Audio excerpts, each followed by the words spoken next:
Nabi SAW sudah sebut, khairukum li ahlihi.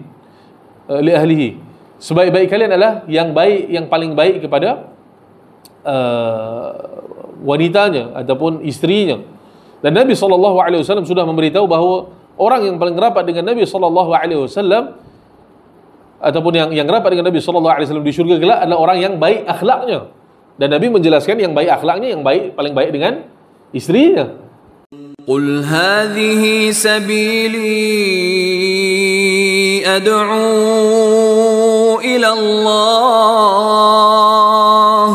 على بصيرة أنا ومن اتبعني وسبحان الله وما أنا من المشركين. السلام عليكم ورحمة الله وبركاته. بسم الله الرحمن الرحيم. الحمد لله رب العالمين والصلاة والسلام على أشرف الأنبياء والمرسلين وعلى آله وصحبه أجمعين. رب اشرح لي صدري ويسر لي أمري واحلل عقدة في لساني يفقهوا قولي. اللهم انفعنا بما علمتنا وعلمنا ما ينفعنا. اللهم زدنا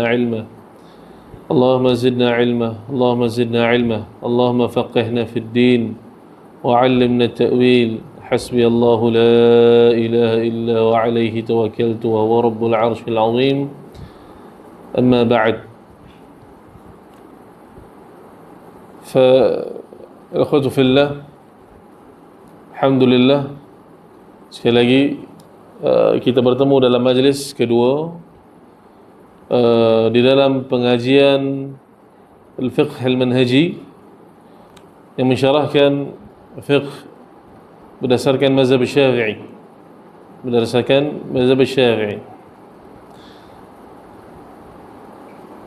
Sebelum kita masuk ke dalam perbahasan kitab kita, perkataan yang selalu diucapkan oleh penutur-penutur Arab ataupun para pengkhutbah mereka akan sebut, biasanya kita dengar amma ba'd, kan, perkataan amma ba'd. Itu amma ba'd ini sendiri merupakan sunnah untuk disebutkan. Sunnah apabila membaca khutbah ataupun berucap, kerana Nabi kita SAW menggunakan amma ba'd. Bahkan dalam tulisan Nabi SAW kepada pembesar, misalnya kepada Haraqal, Nabi SAW mengatakan amma ba'd. Yang maksud amma ba'd ini adalah maksudnya mahma yakun min syai'. Amma maksudnya mahma yakun min syai', iaitu apapun yang berlaku daripada perkataan ini, ba'd ini selepas ba'da ma qaddamtu fahadha, selepas daripada apa yang aku ucapkan, fahadha, maka barulah ucapan kita itulah, maka barulah ucapan tersebut. Maka memang menjadi sunnah Nabi SAW apabila amma ba'd maksud kepada tajuknya ataupun teras tajuknya. Dan amma ba'd ini ada sejarah lah dalam kalangan, di sisi orang Arab, apa asal perkataan yang mana kita tak nak sebutkan di sini. Ada kata Syekh Adam Al-Ayyubi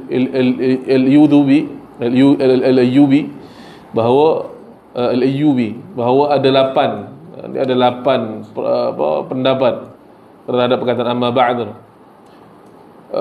Tapi yang penting antaranya dalam perkataan amma ba'd ini adalah wajib untuk, kalau dalam bahasa Arab, wajib lughawi lah, bukan wajib syar'an, wajib lughawi. Kalau kita selepas amma ba'du fa, kena dimulakan dengan perkataan fa, sebab dia jawabus syart. Yang mana ada kesilapan sebahagian para pengkhutbah bila dia berkhutbah dalam bahasa Arab lah. Kalau dalam bahasa Melayu tak ada masalah. Dalam bahasa Arab, lepas amma ba'du disebut terus hadzal mawdu', misalnya tajuk ini, atau al-ikhwatu fillah, para saudara kita yang beriman dengan Allah Subhanahu wa taala. Itu sebenarnya daripada sudut bahasa salah, dia kena ada fa, kena ada jawabus syart. Yang mana ini kalau dalam perbahasan talak nanti kita akan jumpa, Kadang-kadang dia beri kesan. Contohnya kalau kita sebut pada, ataupun seseorang menyebut pada istrinya, in kharajti min baiti fa anti taliq. In kharajti min baiti fa anti taliq. Kalau engkau keluar daripada rumahku, maka engkau ditalakkan. Maka ini, ayat ini berlaku dengan dalam bentuk syarat. Maknanya kalau dia keluar, maka berlaku talak. Itu tak ada isu. Tapi kalau dia kata in kharajti min baiti anti taliq, kalau engkau keluar daripada rumahku, engkau talak, engkau ditalakkan tanpa fa di situ yang merupakan syarat bagi untuk menjawab perkataan syarat, maka istrinya tersebut ditalakkan serta-merta. Istrinya tersebut ditalakkan serta-merta daripada sudut bahasanya. Itu sebahagian para ulama mengatakan begitu. Kerana daripada sudut bahasanya, dia mengatakan dua perkataan yang berbeza, yang tidak ada berkaitan. Engkau keluar daripada rumah, jika engkau keluar daripada rumah, kemudian disebut satu lagi perkataan, engkau ditalakkan, maka jatuh talak di situ. Namun kata guru kami Syekh Sulaiman Ar-Ruhaili, bahawa yang sebetulnya tidak jatuh talaklah di situ, sebab bahasa kita, tuntutan bahasa tersebut perlu dilihat siapa penuturnya. Kadang-kadang orang yang menutur tersebut pun dia tak faham kan, dia tak faham tuntutan bahasa tersebut walaupun dia orang Arab. Tapi nak mengatakan betapa rincinya kadang-kadang perhatian para ulama terhadap bagaimana hukum dikeluarkan dan bagaimana kesan satu perkataan tersebut terhadap hukum-hukum. Kemudiannya kita berhenti, kita masuk terus dalam bab perbahasan. Kita berhenti di minggu yang lepas.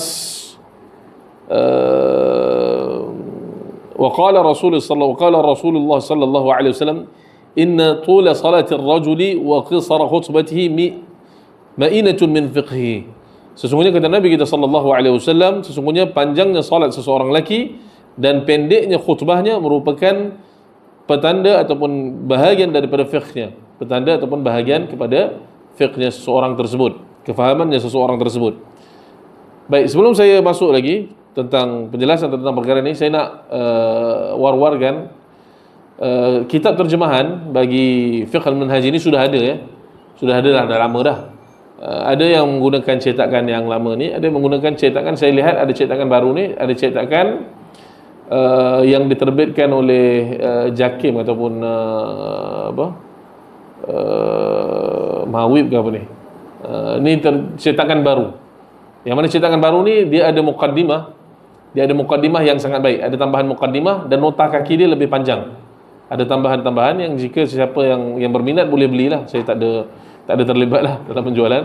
Tapi ini satu terbitan yang lebih kemas, saya nampak, saya kira. Terbitan yang lebih kemas.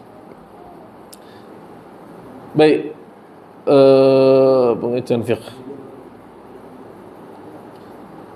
Wa amma ma'na al-istilahi fal fiqh yutlaq ala amrayn. Adapun makna daripada segi istilah, fiqh ni membawa kepada dua maksud. Yang pertamanya ma'rifatul ahkam syar'iyyah al-muta'alliqah bil a'mal al-mukallafin wa aqwalihim.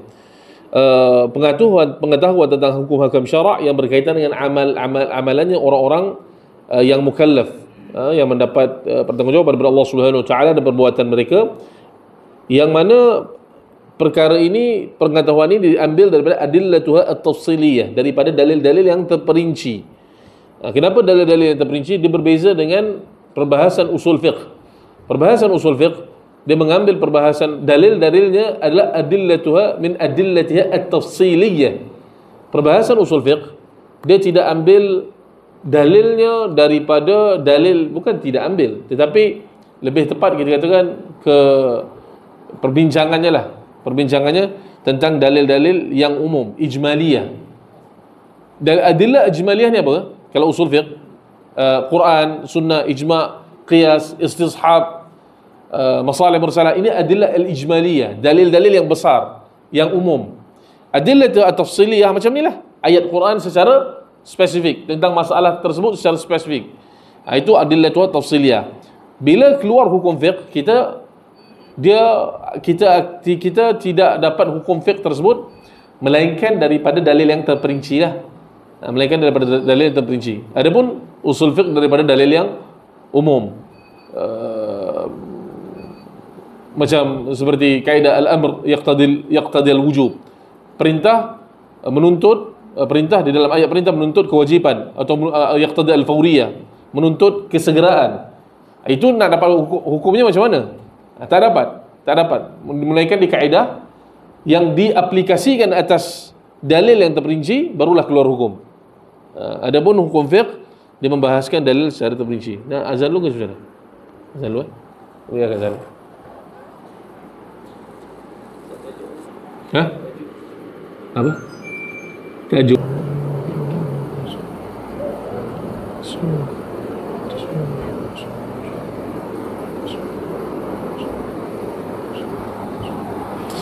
Baik, daripada dalil-dalilnya yang terperinci, begitu juga dalil-dalil yang terperinci di sini, kita mungkin boleh memasukkan di dalamnya juga qawaid al-fiqhiyah.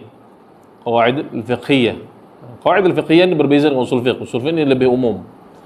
Qawaid al-fiqhiyah biasanya dia termasuk di dalam, dia membincangkan bab tersebut.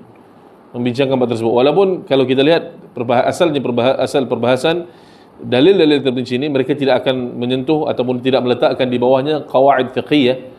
Tetapi kalau kita belajar qawaid fiqhiyah, kita akan mengetahui bahawa memang mudah untuk dikeluarkan atau boleh dikeluarkan dengan cepat, capaian cepat hukum daripada qawaid fiqhiyah. Sebab itu kalau ikut keutamaan antara qawaid fiqhiyah dan usul fiqh, qawaid fiqhiyah ini lebih utama bagi orang awam berbanding usul fiqh. Sebab usul fiqh ni manfaat dia kepada orang awam bukan tak ada manfaat, ada manfaat, tetapi nak mengaplikasikannya itu agak sukar. Qawaid fiqhiyah pengaplikasiannya agak mudah, agak terus. Contohnya salah satu kaedah, kaedah kecil, yughtafaru tab'an ma la yughtafaru bihi aslan. Diampunkan perkara yang datang secara secondary, yang mana kalau perkara tersebut berbentuk asal, ianya tidak dimaafkan. Contoh daripada hadis Nabi SAW, kita ambil hadis ni berasal daripada kaedah yang hadis Nabi SAW yang Nabi mengatakan zakatul janin, zakat apa, sembelihan untuk janin tersebut diperolehi daripada sembelihan ibunya.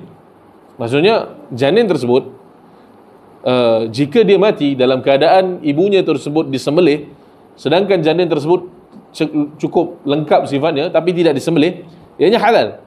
Walaupun kalau ikutkan maksudnya kalau kita lihat syarak akan mewajibkan sembelihan kepada binatang yang cukup sifatnya berkaki empat, dah cukup dah sifatnya, tetapi dimaafkan kerana sembelihan tersebut mengikuti sembelihan ibunya, sembelihan ibunya berdasarkan hadis ni. Itu yang lahir kaedah yughtafaru bi tab'an ma la yughtafaru bi aslan.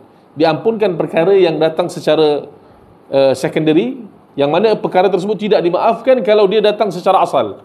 Kalau perkara tersebut secara asalnya dia tidak dimaafkan. Maksudnya mak itu kalau asalnya tidak disembelih, tak dimaafkan kan? Tak dimaafkan. Tapi sebab anak tersebut mengikuti ibunya. Jadi daripada kaedah ini mudah untuk kita mengeluarkan hukum. Antaranya masalah yang dibincangkan juga digunakan kaedah ini dalam masalah sabun ketika umrah.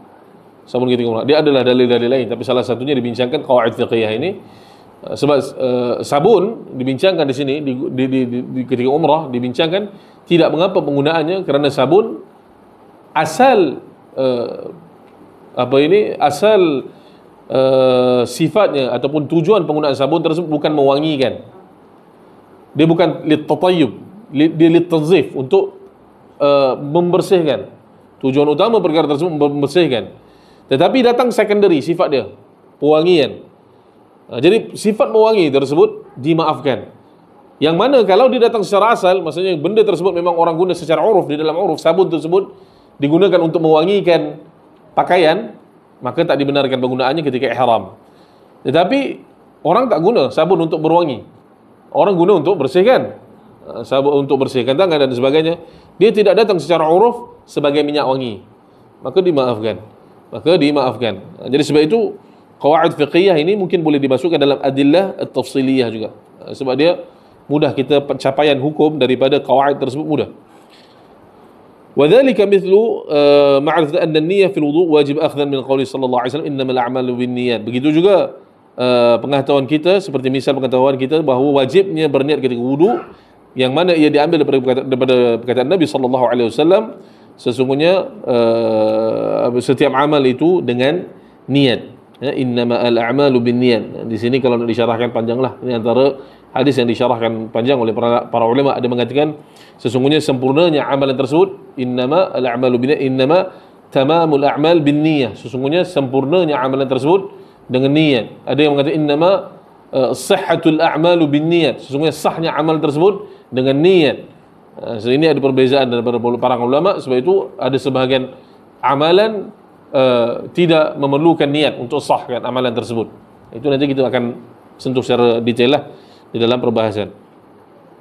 Baik, para jemaah sekalian, kita sudah sentuh juga yang pada minggu lepas bahawa antara sebab kita mempelajari fiqh ni adalah untuk kita memperbaiki ibadah. Ibadah. Sebab Allah Subhanahu wa taala mengatakan innallaha kataba al-ihsana ala kulli syai. Allah Subhanahu wa taala menuliskan ihsan kepada setiap perkara. Yang al-mutabadir, yang terlintas dalam fikiran kita apabila kita membacakan Allah Subhanahu wa taala atau hadis Nabi ini mengatakan bahawa Allah menuliskan ihsan dalam semua perkara, kita akan beranggapan ihsan tersebut melakukan kebaikan lah. Kita melakukan kebaikan tanpa mengharapkan muqabil, tanpa mengharapkan muqabilnya apa? Pembalasan. Tetapi ihsan juga di dalam datang dalam pada ihsan adalah al-itqan, iaitu professionalism, melakukan amalan dengan sebaik mungkin. Itu ihsan. Sebab itu kita melakukan ibadah ini, kita belajar fiqh untuk kita melakukan hadis ini, untuk memenuhi maksud hadis ini, untuk melakukan ibadah dalam bentuk yang paling sempurna. Dan itu yang dituntut oleh Nabi kita sallallahu alaihi wasallam dan dituntut oleh Allah Subhanahu wa taala. Bahkan penyempurnaan akan fiqh kita adalah penyempurnaan kepada tauhid al-uluhiyah. Tauhid uluhiyah. Sebab tauhid uluhiyah ini berkaitan dengan ibadah. Berkaitan dengan ibadah. Jadi kalau kita punya kefahaman akan fiqh, menepati perintahnya Allah Subhanahu wa taala dan rasulnya, bahkan lebih dalam kita mengetahui bagaimana ianya lahir daripada kefahaman yang lahir daripada perintah Allah Subhanahu wa taala dan rasulnya, maka lebih sempurna tauhid kita.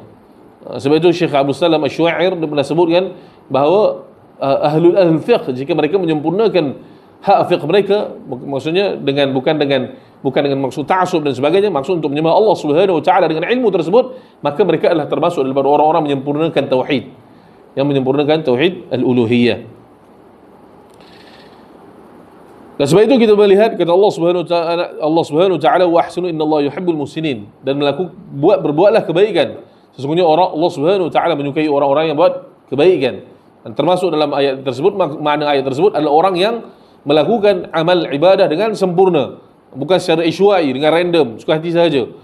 Dia kata suka hati, tak apa buat ibadah, asalkan Allah Subhanahu wa taala yang memandang dan menilainya. Bukan begitu.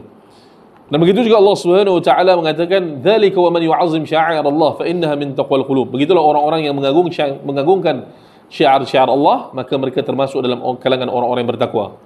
Syiar-syiar Allah ni banyaklah. Termasuknya hukum hakam Allah Subhanahu wa taala, termasuk daripada syiar-syiar, iaitu alamat-alamat dan perkara-perkara yang Allah Subhanahu wa taala berikan pengagungan padanya.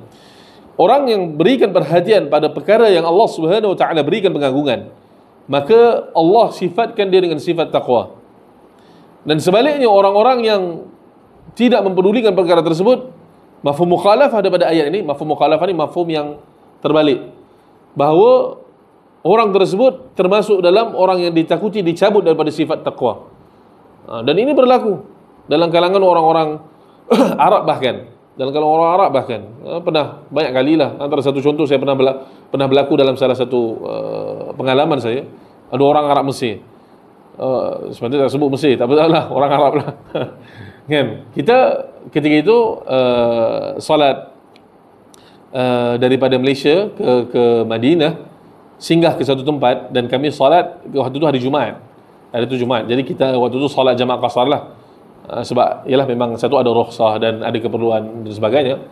Tetapi orang Arab tersebut dia mukim di tempat tersebut, mukim, dan dia tak boleh ambil hukum. Dia kata solat Jumaat lah. Bahkan solat Jumaatnya dekat dia, masjidnya dekat. Dia kata kat saya, kata, buatlah solat Jumaat. Buat solat Jumaat. Sebab dia sebenarnya dia malas nak pergi masjid tu. Jadi bila kita buat solat Jumaat, dia boleh solat Jumaat. Kami nak ambil rukhsah kerana ini yang lebih dituntut. Ini yang lebih dituntut. Kalian solatlah Jumaat, solat masjid dekat kan. Tapi apa yang dibuat, dia solat dengan kita.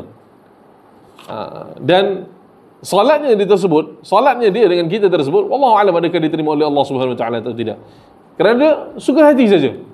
Rukhsah tidak diberi pada dia, tapi dia ambil begitu. Ini salah satu contoh orang yang tidak mengagungkan syiar Allah Subhanahu wa taala. Beribadah sekadar dia mungkin pada anggapan tak apa dah solat, asal solat. Jadi ini salah satu pemikiran yang kadang-kadang rancu kita tengok. Dia nak menyembah Allah Subhanahu wa taala, tetapi menyembah Allah Subhanahu wa taala dalam keadaan tidak memperhatikan apa yang diperintahkan oleh Allah Subhanahu wa taala dan Rasulnya. Ini yang berlaku bila tidak ambil perhatian tentang fiqh. Kita tak apalah, alang solatlah. Itu yang jadinya. Dan ini termasuk daripada perkataan Allah Subhanahu wa taala juga, wa ma qadarullah haqqa qadri. Iaitu kata Allah Subhanahu wa taala, dan mereka itu tidak mengagungkan Allah Subhanahu wa taala dengan hak Allah Subhanahu wa taala yang sebenar-benarnya. Dengan hak Allah Subhanahu wa taala benarnya. Kalau kita, saya sudah sebutkan kan dalam perbahasan lepas, kalau kita ini melalui protokol yang sudah ditetapkan oleh istana, kita tak berani langgar. Tetapi dalam masalah fiqh kita boleh langgar begitu saja kerana kita tidak ada pengagungan terhadap hak-hak dan hukum Allah Subhanahu wa taala. Baik. Terus kita masuk ke, kalau di sini di Musyrak 94, kalau di tuan-tuan punya buku tak tahu. Seterusnya okey. Wa anna an-niyyah min al-lail. Saya bacakan terus daripada buku yang terjemahan ini lebih mudah. Berniat pada waktu malam adalah syarat sah puasa. Ini berdasarkan hadis Nabi sallallahu alaihi wasallam, man lam yubayyit as-siyam qabla tulu'il fajr fala siyam lah. Sesiapa yang tidak berniat untuk berpuasa sebelum fajar terbit, puasanya tidak dikira. Okey. Man lam yubayyit, sebab mabit ini sebenarnya tidur malam. Maksudnya berniat ketika waktu malam lah sebelum fajar terbit. Baik. Begitu juga salat witir adalah sunat berdasarkan hadis seorang badui yang bertanya Nabi sallallahu alaihi wasallam tentang salat fardu, kemudian katanya, adakah salat yang lain diwajibkan ke atasku? Baginda menjawab, tidak, kecuali kamu melakukan salat sunat. Jadi ini contoh-contohlah yang diberi oleh muallif untuk menunjukkan bagaimana kita mengambil fiqh daripada dalil yang terperinci. Ini dalil terperinci lah. Ini dibentuk dalil yang terperinci, terus dapat hukum tersebut.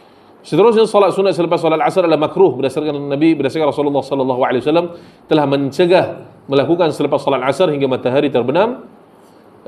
Contoh yang lain ialah menyapu sebahagian kepala kita berwuduk adalah wajib. Firman Allah Subhanahu wa taala, wamsahu bi ru'usikum, dan sapulah sebahagian daripada kepala kamu. Salat sunat selepas asar makruh berdasarkan firman Rasulullah berdasarkan hadis Nabi sallallahu alaihi wasallam yang telah mencegah melakukan salat asar sehingga matahari terbenam. Ini kecuali di Mekah. Kecuali di Mekah ada khilaf. Di Mekah apa hadisnya? Sekurang-kurangnya mazhab kita lah, mazhab Syafi'i. Sebab di sisi mazhab Syafi'i, mereka berdalil dengan hadis Nabi sallallahu alaihi wasallam, ya bani Abdul Manaf, la tamna'u ahadan tafa bihadzal bait aw shalla ayata sa'atin sya'a min lailin wa naharin. Nabi sallallahu alaihi wasallam sebut kepada Bani Abdul Manaf, wahai Bani Abdul Manaf, jangan kalian larang seseorang untuk bertawaf di tempat ini pada waktu apa sekalipun, siang ataupun malamnya, ataupun bersolat di situ pada waktu apa sekalipun, siang ataupun malamnya.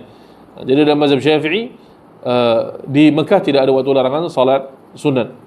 Tapi mazhab Hanbali, mereka masih lagi berpegang di Mekah itu ada waktu larangan salat sunat.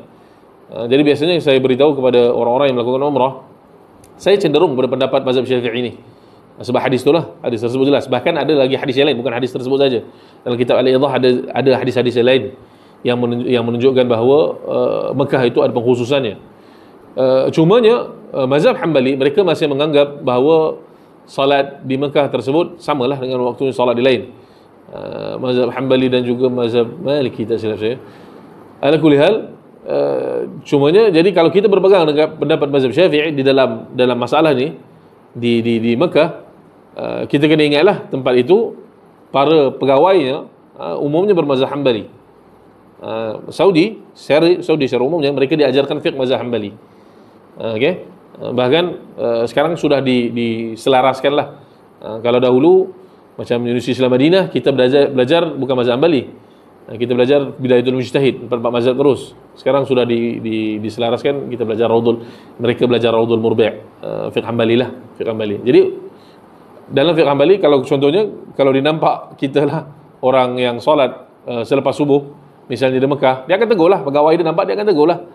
Jadi janganlah pelik pula, jangan bergaduh pula, kata saya belajar. Kalau mampu berhujah, boleh lah, bagus juga. Sebab saya pernah berlaku perkara begitu dalam masalah apa saya lupa. Tapi kita jelaskan perkara ni ada dalilnya, dan diterima. Dia boleh terima. Tapi kalau kata tak boleh bahasa Arab, tak apalah, okey ikut sajalah. Jangan pelik lah. Kenapa ustaz ajar macam ni kan? Pelik. Okey. Jadi contoh yang lain adalah menyampu sebahagian kepala ketika berwudu adalah wajib. Firman Allah Subhanahu wa taala, "Wamsahu bi ru'usikum." Dan sapulah sebahagian daripada kepala kamu. Ba di situ adalah ba tabi'idiyah. Ba yang maksudnya sebahagian. Daripada ba itulah yang dapat hukumnya. Ba tu yang memberi hukum sebenarnya. Kalau tidak ada ba tu, mungkin kita tak dapat hukum tersebut. Okey, sebab ba ni banyak sebab dia. Ba di situ ba tabi'idiyah. Dan sapulah sebahagian daripada kepala kamu. Yang mana mazhab lain ada yang wajibkan seluruh kepala. Tapi mazhab kita sebahagian saja cukup, tapi disunatkan ataupun afdalnya untuk seluruh kepala lah. Seluruh kepala. Baik, kedua hukum syarak itu sendiri. Justru apabila dikatakan kamu mempelajari fiqh, ia berarti mempelajari hukum-hukum syarak yang terdapat di dalam kitab-kitab fiqh yang diambil daripada Quran, Sunnah, ijma' ulama dan ijtihad mereka. Contohnya hukum-hukum wudu, salat, jual beli, perkahwinan dan penyusuan, jihad dan lain-lain. Kesemua hukum syarak ini juga dinamakan fiqh. Dari segi istilah, perbezaan antara dua istilah tersebut ialah istilah pertama digunakan untuk mengetahui hukum. Istilah kedua digunakan pada hukum syarak itu sendiri. Ini tak ada masalah lah. Ini cuma masalah daripada isu istilah saja. Dan kita ada pendapat ataupun perkataan daripada para ulama mengatakan la musyahah fil istilah. Tidak ada perselisihan dalam istilah. Sebab istilah ni macam-macam. Kadang-kadang dimasukkan dua perkara, nampaknya berbeza, padahal perbezaannya daripada istilah sahaja. Okey, jadi tidak ada isu lah. Baik, kaitan antara fiqh dan akidah Islamiyah. Antara keistimewaan fiqh Islam sebagaimana yang telah dijelaskan ialah hukum hakam syarak yang mengatur segala perbuatan dan perkataan mukallaf. Ia mempunyai hubungan yang sangat kukuh dengan iman kepada Allah Subhanahu wa taala dan mempunyai kaitan yang rapat dengan asas-asas akidah Islamiyah, terutama yang berkaitan dengan akidah keimanan pada hari akhirat. Hal demikian kerana akidah keimanan kepada Allah Subhanahu wa taala menjadikan seorang muslim itu berpegang teguh dengan segala hukum hakam agama serta memandu mereka ke arah pelaksanaannya dengan penuh ketaatan dan kerelaan. Jadi ini ma'ruf lah, bahawa memang akidah kita ini ada, bahkan dahulu zaman salaf mereka tidak membezakan satu ilmu ni dengan juzuk-juzuk ilmu yang lain. Cumanya bila makin berlalu zaman, ada keperluan untuk dijuzukkan ilmu untuk masalah kefahaman dan untuk masalah tanzir, teori dan sebagainya. Dan sebab itu kita yang utama kita ajarkan kepada anak-anak kita sebelum masalah fiqh adalah kita ajarkan mereka keimanan kepada Allah Subhanahu wa taala. Sebab mereka ni kalau kita tiba-tiba ajar fiqh, surah salat, mereka tidak tahu apa mengajar wajib, sunat, haram, harus. Dia tak akan buat. Dia tak akan nak buatnya. Dan kita sepatutnya ajar dia, yang lebih utama adalah ajar dia bagaimana Allah Subhanahu wa taala memberikan nikmat pada kita, bagaimana Allah Subhanahu wa taala mencintai kita, bagaimana Allah Subhanahu wa taala memberikan tarbiyah kepada kita. Kena sebut benda itu banyak kali. Sebut hari-hari. Dan kita akan lihat perkara tersebut kesannya pada anak-anak. Misalnya perkataan masya-Allah. Sebut banyak kali. Masya-Allah, ni tengok hujan ni cantik. Masya-Allah, daun-daun ni Allah Subhanahu wa taala yang cipta. Kena biasakan perkara tersebut. Itu lebih utama, terlebih lagi pada anak-anak yang masih kecil ni. Memang dia akan ikut. Dan kena selalu sebut alhamdulillah, hari ni ayah Allah Subhanahu wa taala bagi ayah rezeki sikit, kita dapat makan. Alhamdulillah, Allah Subhanahu wa taala jauhkan kita daripada musibah tersebut. Kena selalu sebut. Itu perkara yang patut ditanamkan dengan anak-anak. Dan mereka bila disebut perkara tersebut, mereka akan mengaitkan akidah dengan perkara yang dicintai di sisinya. Sebab itu kita juga bila nak mentarbiah anak-anak ni, kena nak latih salat misalnya, kena berikan dia pada peringkat awal perkara yang disuka. adik solat ataupun abang solat, nanti ayah bagi hadiah. Solatlah, nanti Allah Subhanahu Wa Taala suka. Begitu. Lebih daripada janib merotan, lebih dari janib terhib, lebih daripada kita menakutkan anak-anak tersebut dengan rotan. Saya bukan tak takutkan anak-anak, saya bukan tak merotan, saya merotan. Saya kira garang lah juga dengan anak ni, sebab ayah saya garang, jadi kita terbawa-bawa juga. Tapi bila kita belajar, memang anak-anak ni dimudah didekatkan dengan perkara yang bersifat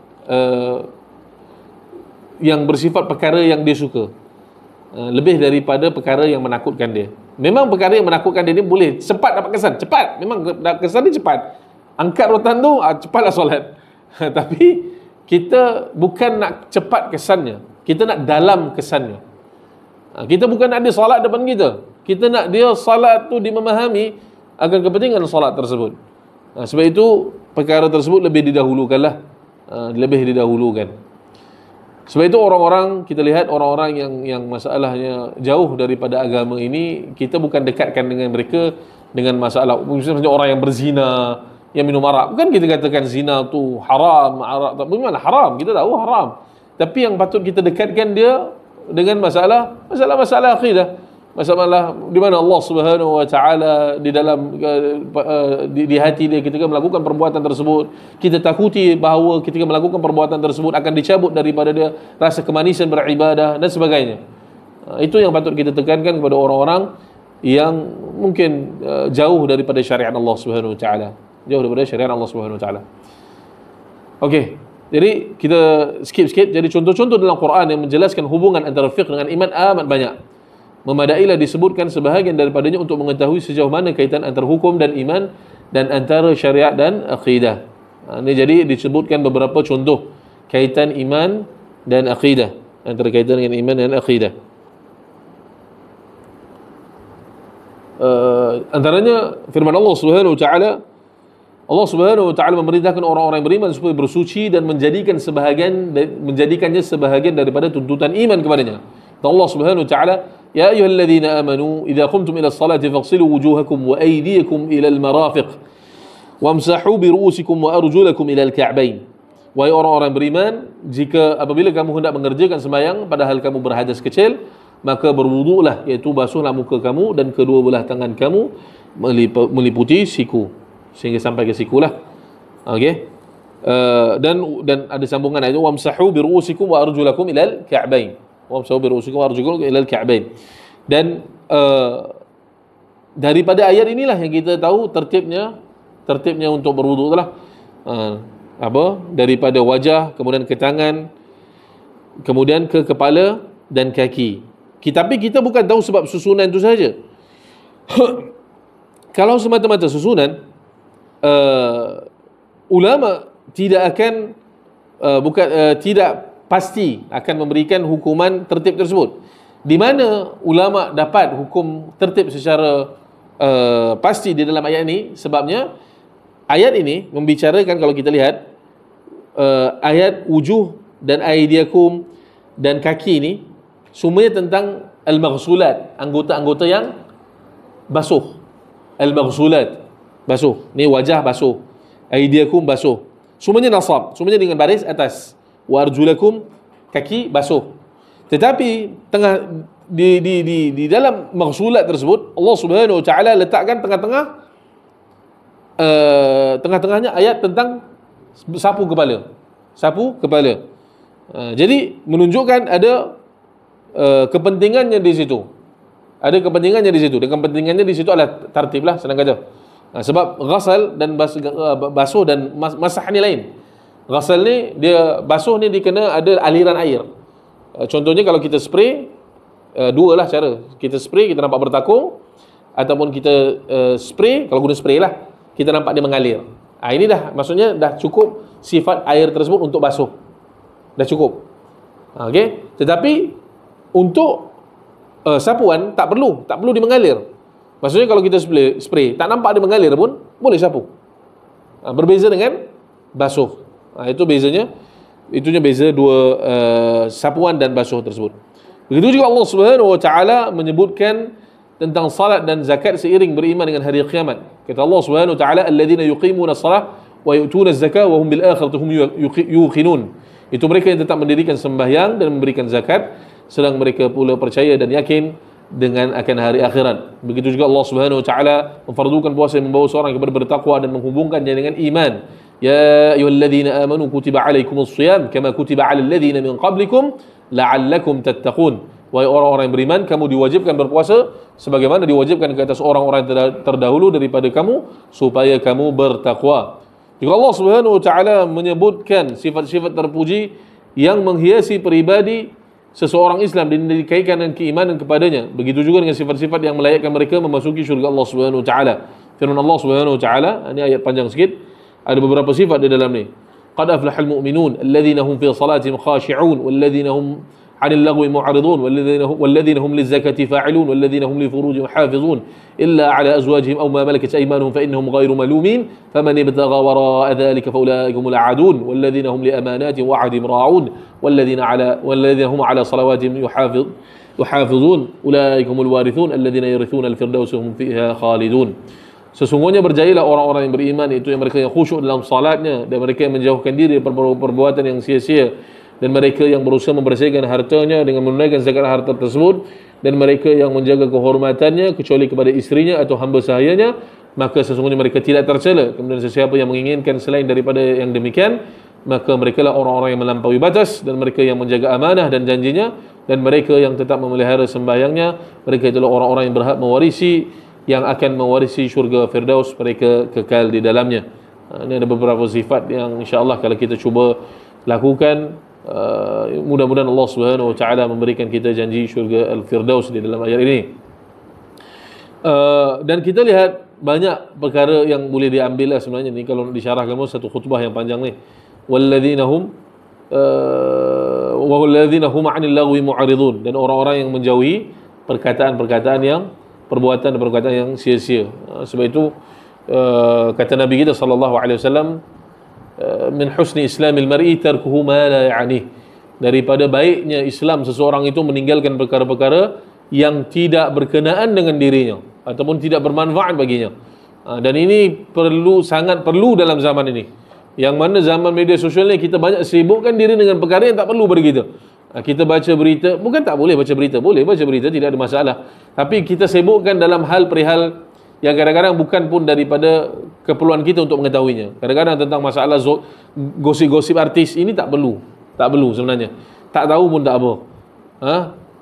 Bahkan kadang-kadang ada setengah perkara yang kita tak perlu ambil tahu, kita ambil tahu. Dan ini Allah Subhanahu wa taala dan Nabi kita melarangnya kerana ia akan membawa kita kepada perkara yang lebih buruk daripada itu. Bukan sekadar kita lara itu. Bukan sekadar lara itu saja. Sebab dia akan menyebabkan kita daripada melakukan ketaatan.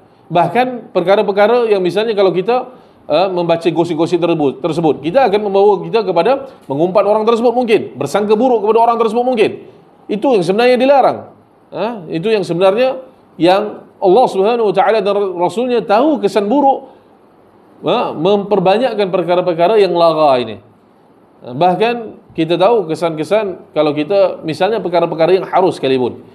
Kalau kita duduk dengan kawan-kawan kita kan, biasalah duduk mengetih, ngopi kan. Kalau sejamnya bincangnya mula-mula pasal politik, mungkin 2 jam dah ke agama. 3 jam ada an alan an fulan, puak tu puak ni, fulan.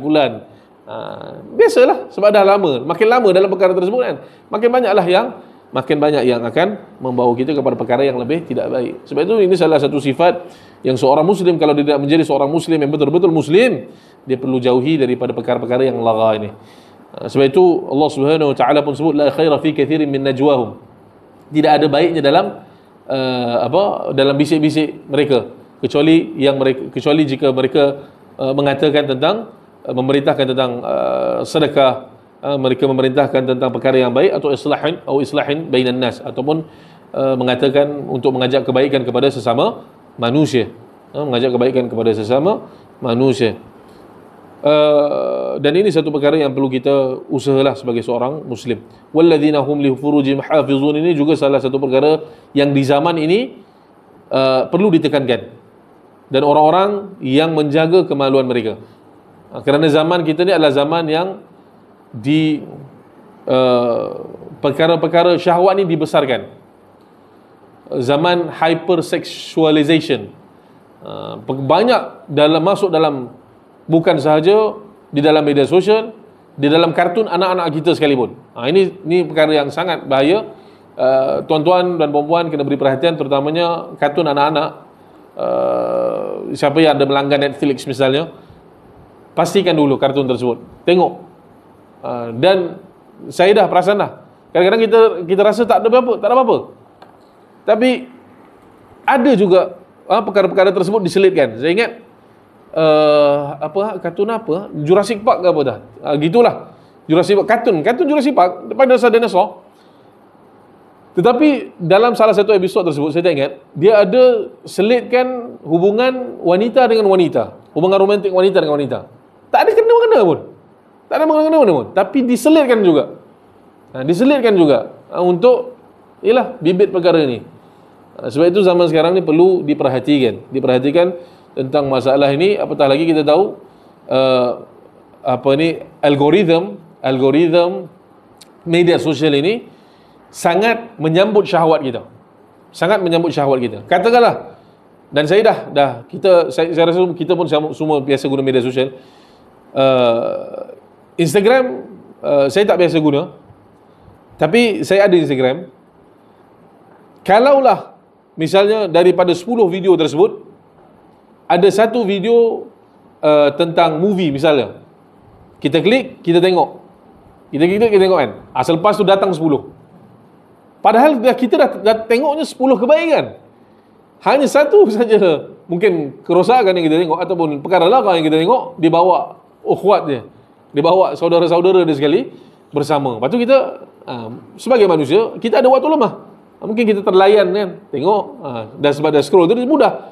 Dan handphone dia pula caranya mudah, dia scroll saja terus ke video atau makta' yang lagi satu. Berbeza dengan komputer kita kena scroll kan. Sebab itu ni musibah. Zaman kita adalah zaman hypersexualization. Jadi kita perlu sangat beri perhatian kepada perkara yang kita tengok, perkara yang kita lihat, dan berikan reaksi. Apatah lagi ketika bersendirian. Dan ini satu musibah zaman kita. Kalau zaman dulu kita dah ada laptop kita agak besar. Handphone ni kita boleh bersendirian dan orang tak tahu apa yang kita buat. Dan kita tahu hadis Nabi SAW. Nabi SAW memberitahu kita ada sekelompok umat ini yang datang dengan amalan sebesar gunung Tihamah, yang mana amalan mereka tersebut, dan bahkan Nabi SAW kata mereka ni bersolat malam. Mereka ni daripada kaum kalian kenal mereka. Mereka bersolat malam dan sebagainya, tetapi amalan mereka tu terhapus sebab bila mereka bersendirian, mereka intahaku maharim Allah. Mereka melanggar larangan-larangan Allah Subhanahu Wa Taala. Dan ini satu perkara yang musibah bagi diri kita, dan kita minta kepada Allah Subhanahu Wa Taala perlindungan. Dan sebab itu perkara ini kita yang antara yang membenteng maksiat secara sendirian adalah ibadah secara sendirian.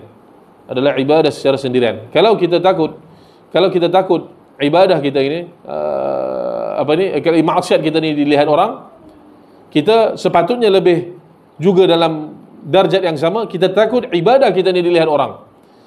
Dan ibadah sirriyah adalah antara ibadah yang paling kuat memperbaiki hati.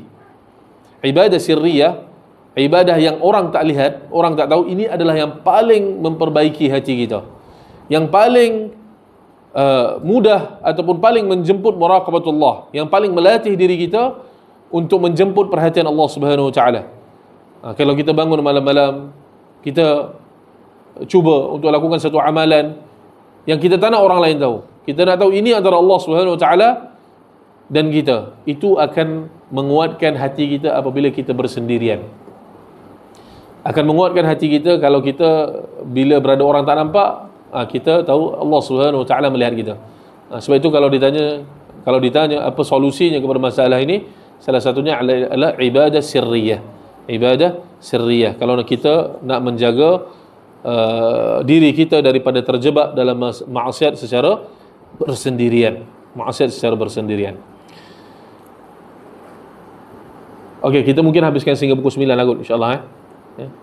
Dan Allah Subhanahu wa taala juga selepas itu memerintahkan kaum lelaki berinteraksi secara baik dengan kaum wanita. Mana ada ayatnya di sini? وما لم يروا لفروجهم حافظين أو سمعوا المسلمين غير مؤمنين بياض. أوكي. أمر الله تعالى بحسن معاملة النساء ومهد لذلك بنداء المخاطبين فقال تعالى. أوكي, dekat sini.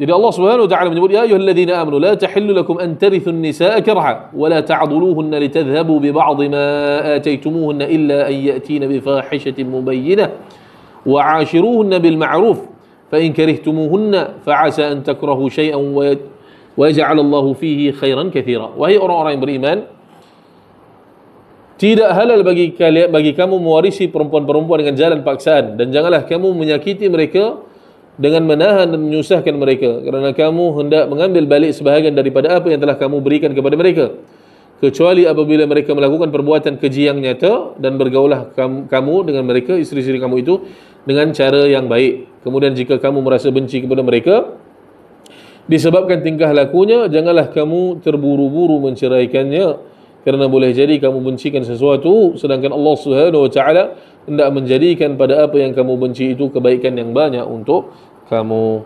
Jadi ini khusus ataupun mungkin lebih terkena pada kita lelaki lah, untuk melakukan kebaikan kepada wanita, kepada isteri-isteri kita, pada akak-akak kita, yang mana ini sebenarnya antara parameter untuk melihat sejauh mana kita taat dengan Allah Subhanahu wa taala dan Rasulnya. Sebab Nabi SAW dalam hadis Nabi yang lain, Nabi SAW sudah sebut khairukum li ahlihi. Sebaik-baik kalian adalah yang baik, yang paling baik kepada wanitanya ataupun isterinya. Dan Nabi SAW sudah memberitahu bahawa orang yang paling rapat dengan Nabi SAW ataupun yang rapat dengan Nabi SAW di syurga kelak adalah orang yang baik akhlaknya. Dan Nabi menjelaskan yang baik akhlaknya, yang baik, paling baik dengan isterinya. Jadi ini parameter. Kita ni, sebab ini bagi saya, sebab ini kelemahan lah bagi saya. Sebab saya orang yang saya sebut garang. Dengan isteri pun saya garang. Jadi kalau kita nak ikut garang kita tersebut, kena balik pada apa yang Nabi SAW katakan. Kita nak rapat dengan Nabi SAW, kena berlaku baiklah kepada isteri kita. Kita betul-betul mencintai Nabi SAW, berlaku baiklah dengan isteri kita. Dan ini merupakan cubaan kepada kaum lelaki. Sebab lelaki adalah kaum yang mana mereka ini mengutamakan logik daripada emosi.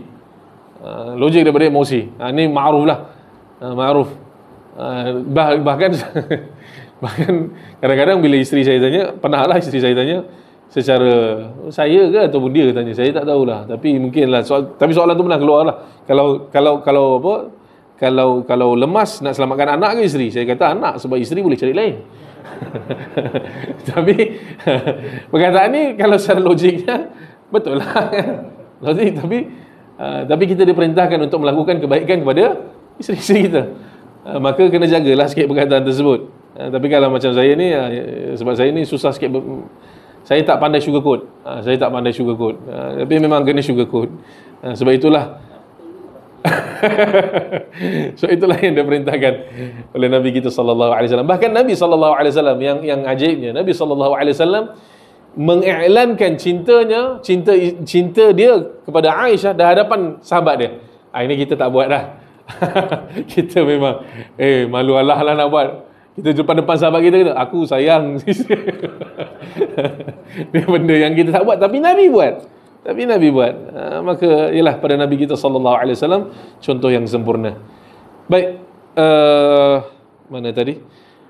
Allah Subhanahu wa taala juga memerintahkan para isteri yang diceraikan beriddah dengan 3 kali suci daripada haid dan tidak menyembunyikan kandungan yang ada di dalam rahimnya sekiranya hamil. Perkara tersebut telah dikaitkan dengan beriman kepada Allah Subhanahu wa taala serta hari kiamat. Wal mutallaqatu yatarabbasna bi anfusihinna 3 quru' wala ayat dekat sini.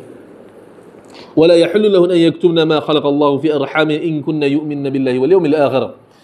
Jadi kata Allah Subhanahu wa taala, dan isteri-isteri yang diceraikan itu hendaklah menunggu dengan menahan diri mereka dari berkahwin selama 3 kali suci dari haid, dan tidaklah halal bagi mereka menyembunyikan, tidak memberitahu tentang anak yang dijadikan oleh Allah Subhanahu wa taala dalam kandungan rahim mereka, jika betul mereka beriman kepada Allah Subhanahu wa taala dan hari akhirat. Ini insya-Allah dalam masalah cerai, masalah iddah ni juga permasalahan yang rinci, yang kadang-kadang manusia tersalah ni. Tetapi insya-Allah nanti kita dalam bab nikah, iddah dan sebagainya, kita akan rincikan tentang masalah ni.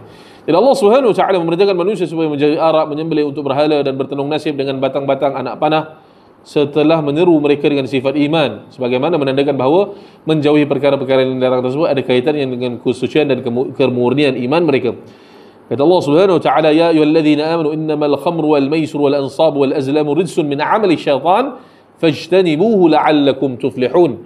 Wahai orang-orang beriman, bahawa sesungguhnya arak dan judi dan pemujaan berhala dan mengundi nasib dengan batang-batang anak panah adalah semuanya kotor, keji dari perbuatan syaitan. Oleh itu hendaklah kamu menjauhinya supaya kamu berjaya. Jadi Allah Subhanahu wa taala larang kita untuk mendekatinya. Fajtanibu, jauhi, bukan buat, bukan larang untuk buat. Allah suruh jauh. Allah suruh jauh. Ini perintah yang lebih besar daripada sekadar larangan. Sebab perkara-perkara ini mudaratnya sangat-sangat besar. Begitu juga Allah Subhanahu wa taala mengharapkan riba dan mengaitkan perbuatan meninggalkan dengan ketakwaan, dan meninggalkannya dengan ketakwaan yang sebenar-benar dan keimanan kepada Allah Subhanahu wa taala. Allah Subhanahu wa taala, ya ayyuhalladzina amanu la ta'kulu riba adha'afan mudha'afa wattaqullaha la'allakum tuflihun.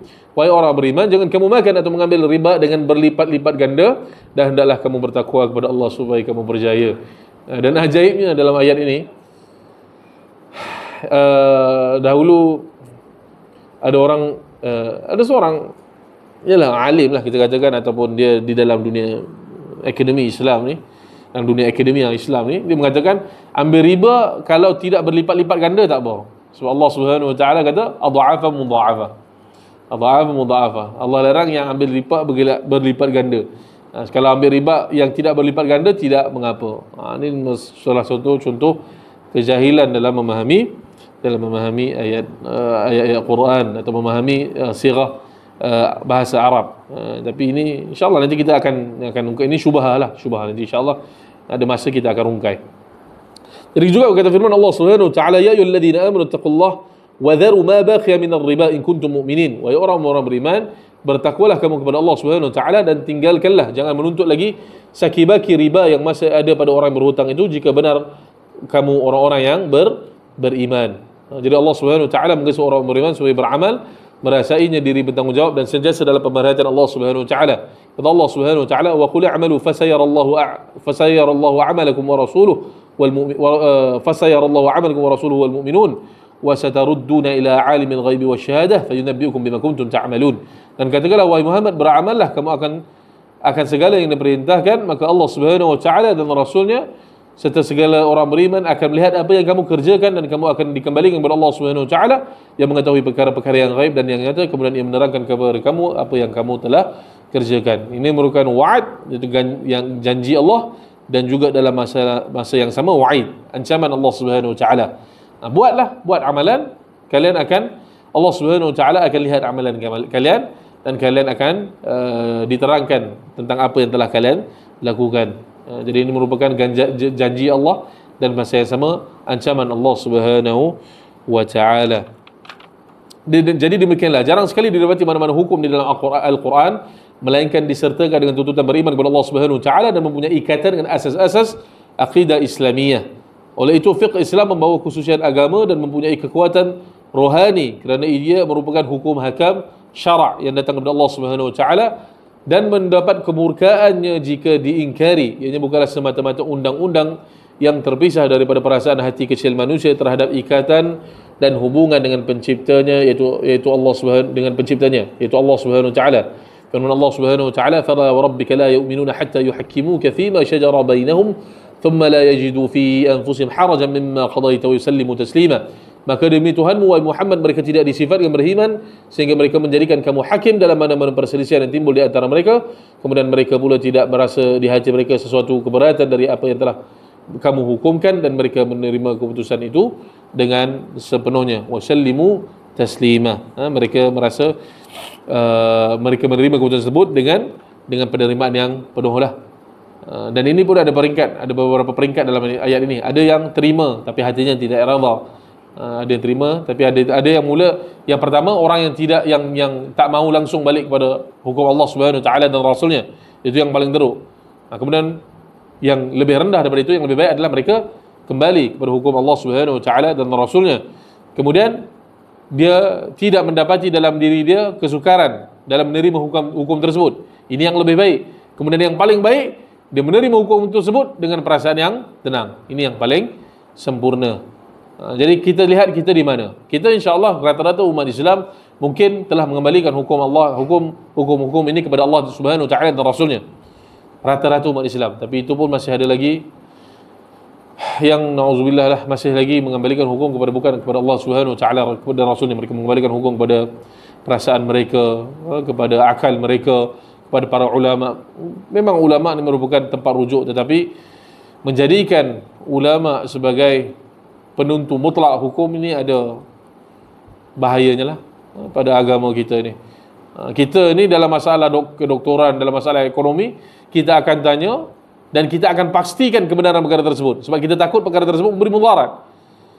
Kita akan ambil third opinion. Masalah ekonomi tentang harta kita akan berhati-hati. Tapi dalam masalah agama kita caca marbah. Ini yang menjadi kegusaran lah bagi diri kita. Kemudian orang yang mendapati bahawa tidak ada, mereka menerima perkara tersebut dengan tidak menggusarkan perkara pendapat tersebut, tidak menggusarkan hati mereka, itu lebih baik. Dan yang baik adalah mereka menerima perkataan tersebut dengan tenang. Jadi kalau kita mampu, kita berusaha lah, kita dapat menerima apa-apa saja hukum Allah Subhanahu wa taala dengan perasaan yang tenang. Sebab hukum Allah ni tak sama level, cubaan kita tak sama. Ada orang yang dapat menerima hukum Allah Subhanahu wa taala satu juzuk dengan mudah. Ada juzuk yang lain lebih sukar untuk dia menerimanya. Ada yang lain dia menerima dengan kesukaran, ada yang lain dia menerima dengan hati yang tenang. Jadi ini satu perbuatan yang perlu kita lihat di mana tahapan kita terhadap setiap hukum-hukum Allah Subhanahu wa taala. Jadi kita sudahkan di situ saja insya-Allah, dan kita akan sambung di pembahasan yang lain, iaitu fiqh Islam merakumi semua keperluan manusia. Nanti insya-Allah itu majlis yang ketiga. Okey, wallahu taala a'lam wa a'lam. Kita sudahkan dengan tasbih. Subhanakallahumma wa bihamdika asyhadu an la ilaha illa anta astaghfiruka wa atubu ilaik. Sallallahu alaihi wasallam. Alhamdulillahirabbil alamin.